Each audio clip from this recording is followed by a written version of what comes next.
WhatsApp guys, आज हम देखने वाले हैं Modi ji inaugurates Sudarshan bridge with the image of Krishna. और इसके ऊपर पाकिस्तानी मीडिया का क्या रिएक्शन है देखते हैं। भाई ये अपना विकसित भारत है जो डेवलपमेंट है, फोकस्ड है, और देखते हैं साथ साथ अपनी संस्कृति अपने कल्चर को भी नहीं भूलते हैं। तो चैनल में तो प्लीज सब्सक्राइब वीडियो कर दे, लाइक 1 2 3 गो।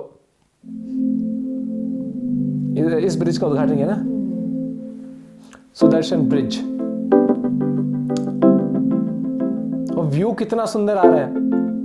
गुजरात में भारत का सबसे बड़ा लॉन्गेस्ट केबल स्टेट ब्रिज बनाया गया है। 25 फरवरी प्राइम मिनिस्टर मोदी इस ब्रिज को डेडिकेट कर देंगे अपनी नेशन के लिए। अमेरिका के अंदर जब तरक्की उनकी हुई थी, इकोनॉमी पीक पर गई जब उनकी, तो उन्होंने भी सड़कों का जाल सबसे पहले बिछाया था। अब वो सड़कों के जाल और एयरपोर्टों के जाल भारत के अंदर बिछ रहे हैं। अमेरिका पाकिस्तान के लिए इतना जरूरी क्यों है, गले का फंदा क्यों है, जब इराक के लिए नहीं है, जब तुर्की के लिए नहीं है, इंडिया के लिए नहीं है, जापान और चीन के लिए नहीं है, पाकिस्तान के लिए क्यों? बिल्कुल इसलिए कि पाकिस्तान की ज़रूरत ही नहीं है उनको। अब उनको आपकी ज़रूरत थी अफगानिस्तान के लिए। अफगानिस्तान आपने तो बड़ी खुशी का इजहार किया था जब उनकी पिटाई हुई थी अफगानिस्तान में। जिस तरीके से अमेरिका को शर्मसार होके रातों रात अफगानिस्तान छोड़ना पड़ा, वो अमेरिका नहीं रहा। वो जोश, वो जज्बा, वो बारूद जो अमेरिका की हड्डियों में था ना दोस्तों, वो बारूद खत्म हो गया, खोखला, और वो बारूद पैदा हो गया भारत की हड्डियों में। पहले से था हजारों साल से, लेकिन अब ये सामने आकर आया है। बिल्कुल जो न्यू दिल्ली है बिलखसूस, वो दुनिया का कैपिटल बनता नजर आ रहा है। वो इस तरीके से आप जरा इसके एक साल का पूरा स्केड्यूल देख ले, चाहे वो G20 हो या चाहे अभी हम जो बात करना चाहेंगे रेसिना हिल के बारे में। और ये एवरेज हो चुका है कि 15-15 फॉरेन मिनिस्टर आ रहे हैं। तुम्हारे यहाँ कुछ प्रॉब्लम हो गई है क्या? आ गया सुनामी, आ गई है, अर्थक्वेक आ गई तुम्हारे यहाँ, कोई बीमारी आ गई है, भारत अपना जहाज भेजेगा और सबसे पहले इंडियन एयरफोर्स का दोस्तों जो जहाज है वो जाके वहां पे उतरेगा और लोगों को हेल्प करेगा। तो ये भारत का रुतबा है, ये भारत का दबदबा है पूरी दुनिया में। और अब लोग ये पहचानना शुरू कर दिया लोगों ने। उनमें और हमें सिर्फ इतना फ़र्क है कि वो इस टाइम पे 100% अपना एफर्ट दे रहे हैं, और अगर नहीं भी दे रहे एटलीस्ट 80% तो दे रहे हैं। लेकिन हमारे यहाँ से 0.1% भी अगर जाता नज़र आए ना, तो हमारे यहाँ से 50 लाख जो स्टूडेंट्स हैं वो फ़ौरन ना जाएँ।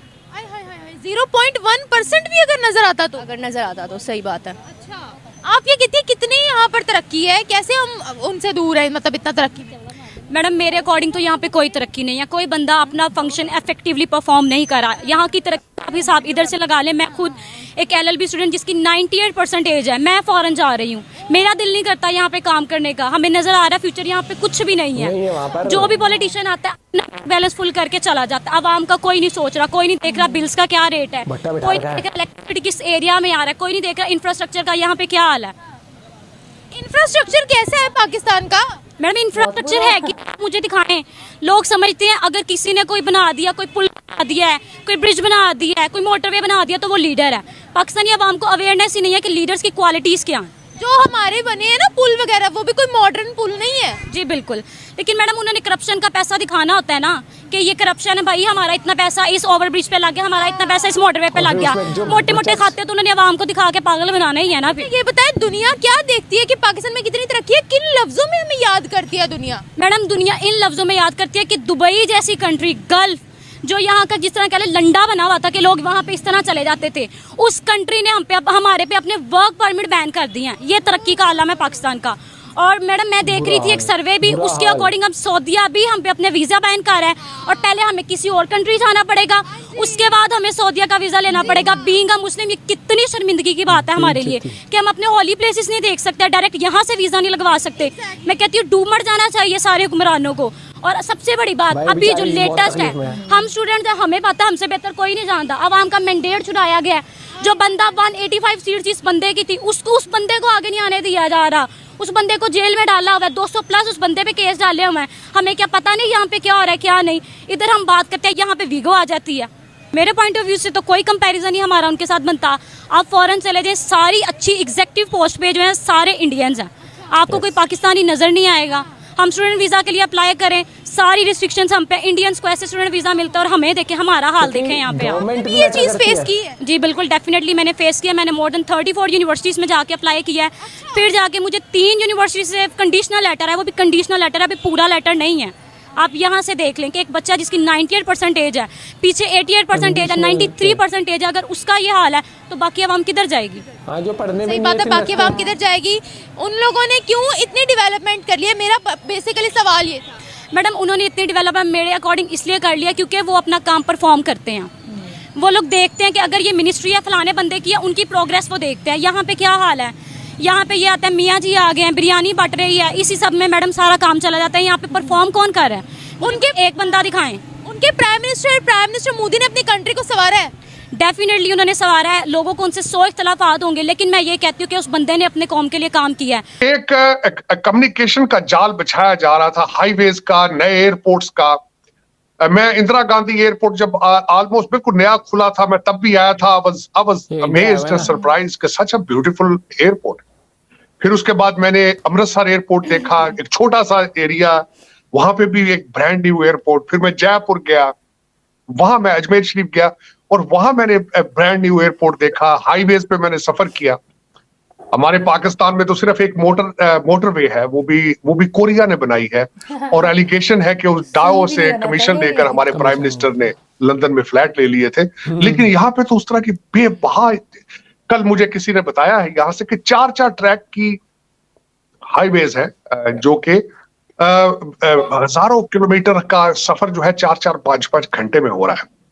और लेकिन जो कल मैं लैंड करके जो मैंने देखा है, बिलखसूस जो परसों मैं लैंड किया यहाँ पे 22 को, जो ही मैं एक तो एक्सपेडाइटेड, चीमा साहब मेरे लिए नो एग्जैजुरेशन, आप इस वक्त वाशिंगटन डीसी डलस एयरपोर्ट पे उतरे तो 2-2 घंटे 2.5 घंटे की इमिग्रेशन की लाइन है। मैं और मेरे साथ जो 2 दूसरे दोस्त थे, अब बल्कि हम 2 थे इकट्ठे, दूसरे तो अलग फ्लाइटों पे आए हैं। हम जो 2 लोग थे, हम तकरीबन हमें 10 से 15 मिनट लगे हम एयरपोर्ट से लगेज लेके बाहर निकल चुके थे। और हम मुसलसल दोनों जो हम दोस्त हैं, हम दोनों अमेरिकन हैं, दोनों एज ए स्टूडेंट गए हैं यूएस के अंदर, और दोनों अमेरिका, भारत, पाकिस्तान, यूरोप और इस तरह के चीजों को ऑलवेज हम क्रिटिकल नजर से देखते हैं। और both of us we were talking about luggage came very appropriately.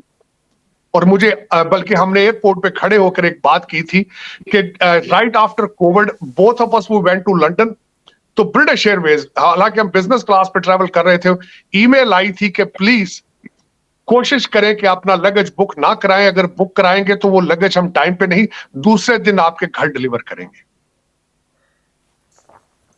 भाई देखो, इंडिया तो तरक्की कर रहा है और मोदी जी ने इतने सारे प्रोजेक्ट्स ऑलरेडी वो कर दिए हैं, कंप्लीट करा दिए गए हैं, और नींव भी काफ़ी होगी रखी जाती है। अब हमारे घर के आसपास से भी मेट्रो ही जाने वाली है। यहाँ पर बहुत प्रोजेक्ट्स हैं जो हो रहे हैं पूरे। और पहले एक अभी हाल ही में भी आपने इंटरव्यू देखा होगा और काफ़ी बार भी देख चुके होंगे कि पहले भी उन्होंने बताया कि नितिन गडकरी जी हैं जो बता रहे कि 1 किलोमीटर की सड़क बनने में पहले कितना टाइम लगता था और अब कितनी स्पीड से बन रही हैं सड़कें भी। तो यही होता है। और सबसे बड़ी बात, एक जो कनेक्टिविटी होती है ना किसी भी देश की, मेक और ब्रेक वाली बात होती है। अगर देश को तरक्की करनी है उसकी कनेक्टिविटी बहुत सीमलेस होनी चाहिए, चाहे वो शिप्स के लिए हो, चाहे वो आपकी, क्योंकि शिप्स के लिए क्या है, पोर्ट्स बहुत मैटर करता है। इंडिया ने कितने पोर्ट्स डेवलप करे, साथ ही साथ आपके लिए क्या मैटर करता है कि रोड्स की कनेक्टिविटी, की एक स्टेट से दूसरे स्टेट में सामान पहुंचाना है, पहाड़ी इलाकों में पहुंचाना है, तो हर तरीके से डेवलपमेंट। अब उस तरीके से बात हम करें, साथ साथ जो एयरपोर्ट्स की कनेक्टिविटी हो गई है, लोग स्टेट्स के अंदर कितने एयरपोर्ट्स हो गए। और जैसे अयोध्या जाना है, वहाँ भी आप जहाज से भी जा सकते हो ताकि आप अपना ट्रेवल टाइम मिनिमाइज कर सको। तो ये इकोनॉमी को ही बूस्ट मिलता है। इस तरीके देश तरक्की करता है और आपके सामने ही है देश किस तरह तरक्की कर रहा है। झुटलाने वाले झुटलाते रहेंगे। अब और पाकिस्तान का तो आप हालत देख ही ली है, उन्होंने भी जैसे बताया कि 90% लेकर भी वहां पर उनको कोई स्कोप नहीं दिखता है। वैसे तो देख, एजुकेशन पे वो फोकस वैसे नहीं करते बहुत सारे लोग तो वहां पर, है ना, लेकिन जो कर रहे हैं उनका भी उनको दिखता है कि स्कोप नहीं इतना कुछ, तो इसलिए बाहर जाना चाहते हैं। अपना पॉइंट भी आप भी शेयर कर सकते हैं। जय हिंद, जय भारत। मिलते हैं वीडियो के साथ, बाय बाय, टेक केयर।